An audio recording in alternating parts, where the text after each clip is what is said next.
Pro tips from Barry's Auto Body. Staten Island's only eco-friendly, full-service auto body and mechanical repair facility. We accept all insurance companies. This video is about dent removal.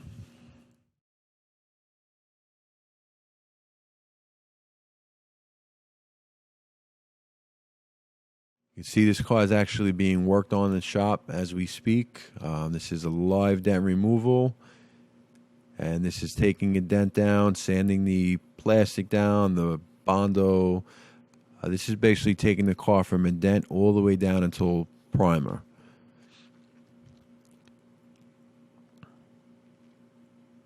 This is the damage that was done to the car. Some of the video will be at regular speed. Some of it will be fast forwarded just for the sake of keeping the video as short as possible. This is one of the longer videos in our series because it's just very much involved. See, Arrow is actually the technician that's going to be working on the car, and he's pointing out the dents that he's going to be working on. The top dent was a little bit of a larger size dent, and you see the one that he's working on there is a little bit on the smaller size. Now, the two spots that he has is not really much access to the backside of the dent, so we're going to be using dent pullers in this video.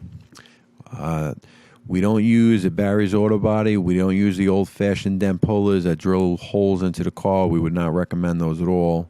Anything that's drilling a hole into your car when you have a dent is just not good for the life of the car. You know, that's actually very old technology. He just took the bumper off. One of the best tips I could tell you is don't try to cut corners. You know, it's one of the things that you learn the longer that you're in this business and the longer a technician does this, is that cutting corners normally costs you extra time and it just costs extra work to be done. Usually better off just doing it right the first time, and you know, any parts that are around the dented area, you're better off just taking them off. The bumper, the light, we took everything out. Even the bottom rocker molding that's on there, we ended up taking off. What he's using right now is an orbitable sander, or it's actually a grinder. It's a smaller version of a grinder.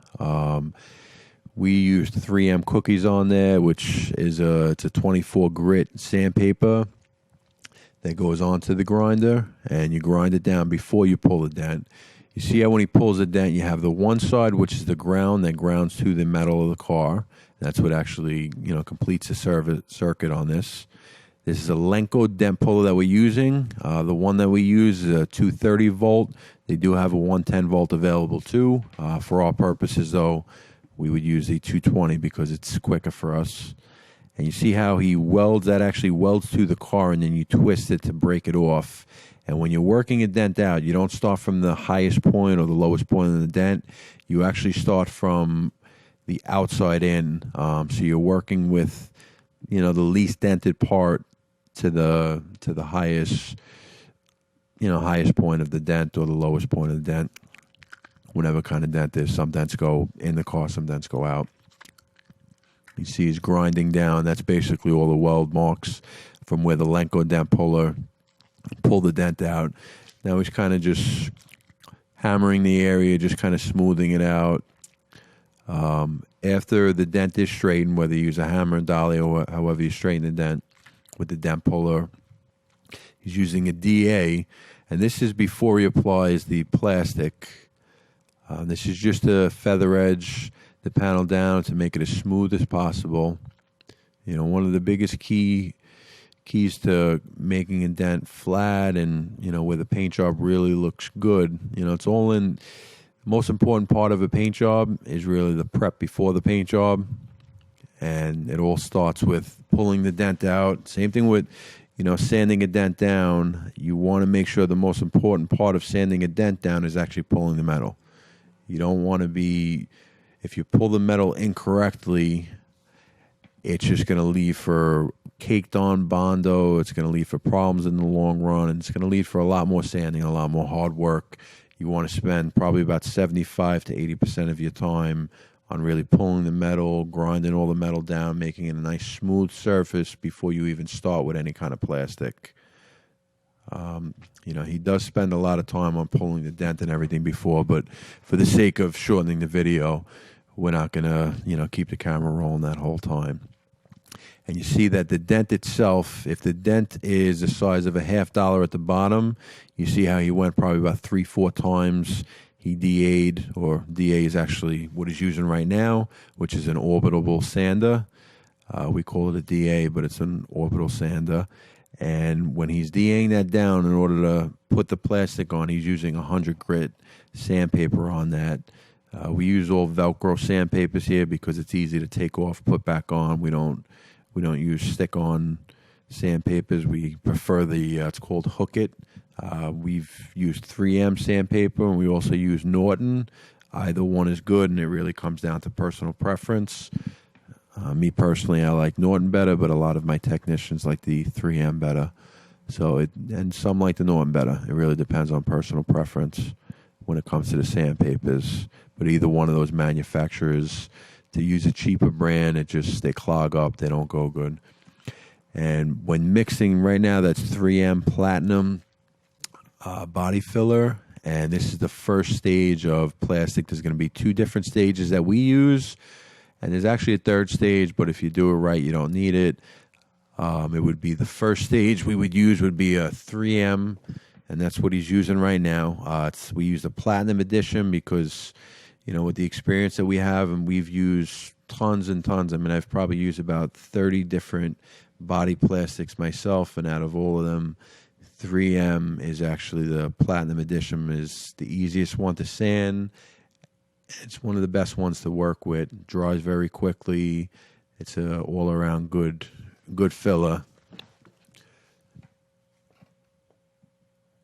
You can see, so this is the first stage of body filler that goes on the car, and you're going to try and get the body filler. You see how he's doing it very smooth. He's taking a little bit of extra time just to get it on there as smooth as possible, because he knows that he's the one that's going to be sanding it. So you want to make sure that you get, less is always better when it comes to body filler. You don't want to have caked on body filler on there that you got to sand off.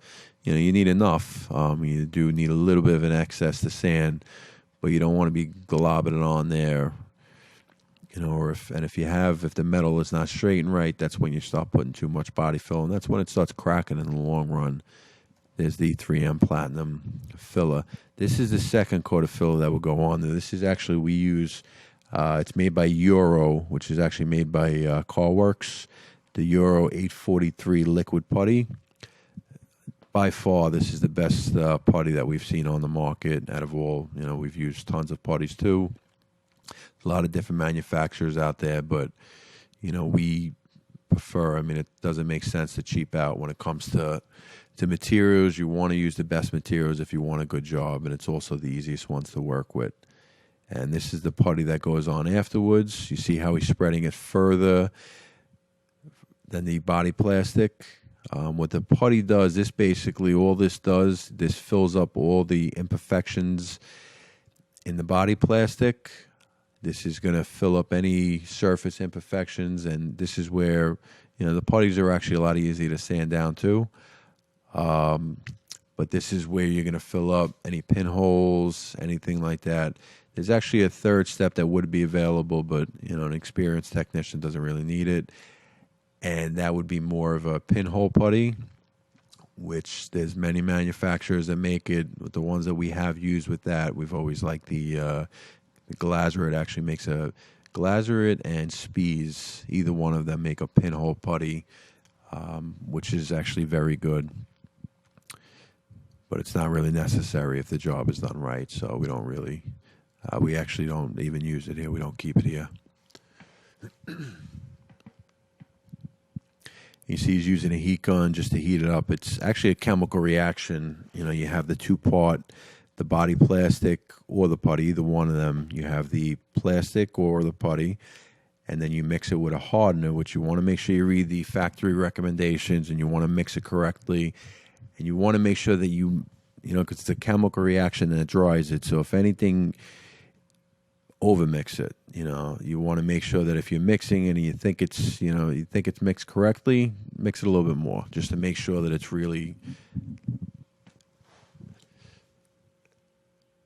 You see he's sanding it. This is after it's all dry. He's sanding everything down with the DA. He's starting with the 100 grit sandpaper. And that's just to break it down really quick to get it nice, get rid of all the excess. So you start with 100 grit,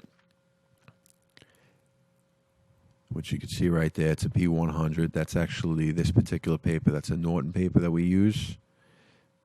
All right, so he started with the sander to break it down real quick. Then he's going to do it by hand with 100 grit. And you want to always make sure that as you're sanding it, you want to kind of make X's as you're sanding it. You see how he's going one direction, then he's going the next direction? This is so that you don't have any bevels, any holes or anything, as you're doing the body work. You go in an X direction, 45 degrees on anything that you're sanding. That's the next step would be the 180. And I'll go over it first with the DA, and then I'll go over it by hand. But the 180...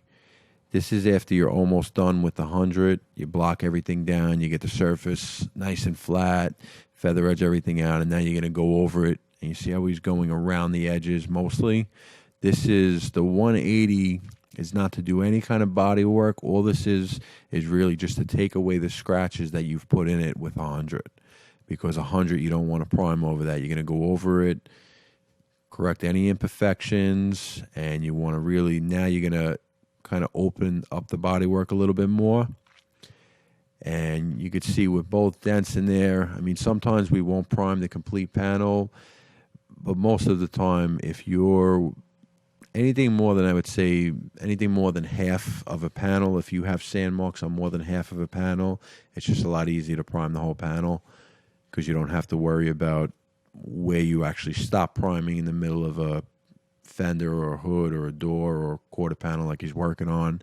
You're better off, at least if you prime from edge to edge, you don't have to worry about anything being raised up or anything like that. So, any larger size dent or multiple dents, we always do the whole panel. If it's a small dent, we don't do the whole panel. We just do it in the middle of the door, wherever it is.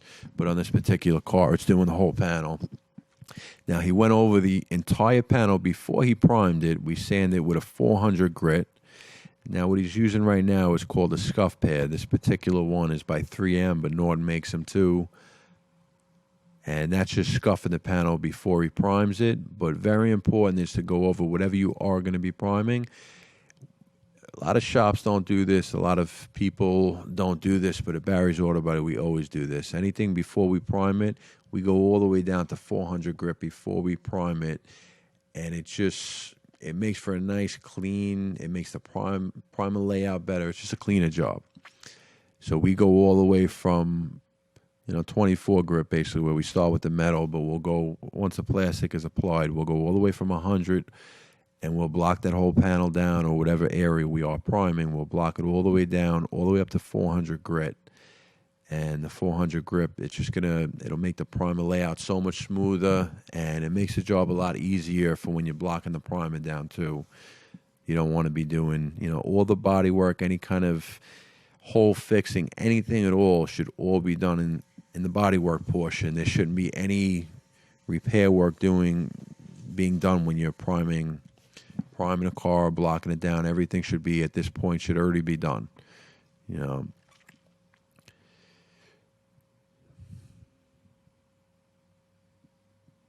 All right, now he's taping the rest of the car off. One thing you don't want to do if you're priming, shouldn't be priming outside. It should be done inside. That's a self-etching primer. That's what goes on first.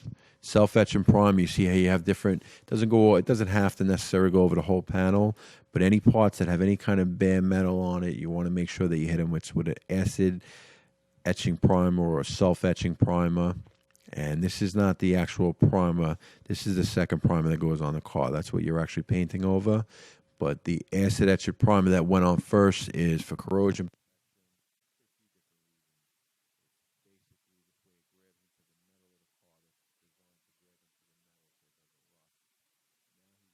When he mixes this, that's the reducer that goes into there.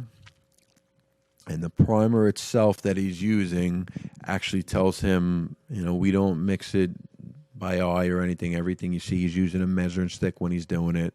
It's got the hardener in there. It's very important when you're using any kind of primers, any kind of body work, fillers, anything that gets mixed in basically anything in our shop when it comes to the paint, everything that gets mixed. We do everything by measuring. We have a computer inside that actually measures the paint and everything automatically, but any primers, any fillers, it's all done. It's not done by eye. It's all done by stick because it has the exact measurements of what should be used. Now, here's the priming gun that is used. It's actually a solder jet priming gun. And you see how the entire car is also masked off because that primer will go all over the place. And if anybody attempts to do this outside, it's definitely not a good idea because that primer, you don't want it spraying all over your neighborhood cars. And, if they do get damaged, you tell them to come to Barry's Auto Body and we'll compound it out. But just to avoid that, it's always good to do this in a garage or something like that because if you do this outside and you get a little bit of wind, it's going to take that primer on everybody else's car and you're going to end up paying for a compound of wax to their car if they see it. All right, and you see in between the stages, first off, one of the most important things is that Aero actually heated up the metal before he even primed this. You don't want to prime. If you prime on cold metal, if it's hot out already during the summer, it's not really an issue. But during the winter especially, you do not want to prime on cold metal because the primer will run. And you could see with him the way that, first off, mixing the primer correctly, sanding it all down with a 400 grit, the whole panel, the whole surface area that he is going to prime, not taking any shortcuts. You see how flat that primer lays out. It almost looks like paint. And that's basically when we work on the car, that's what we want. At Barry's Auto Body, we expect our technicians to have, when it comes up from the body shop and from when they're done with the primer, we expect that car basically ready just to be blocked down in paint. We don't do my paint shop is trained not to do any corrections in the primer at all in the body work. But these are repair tips, and these are actual tips from cars that are being worked on at Barry's Auto Body.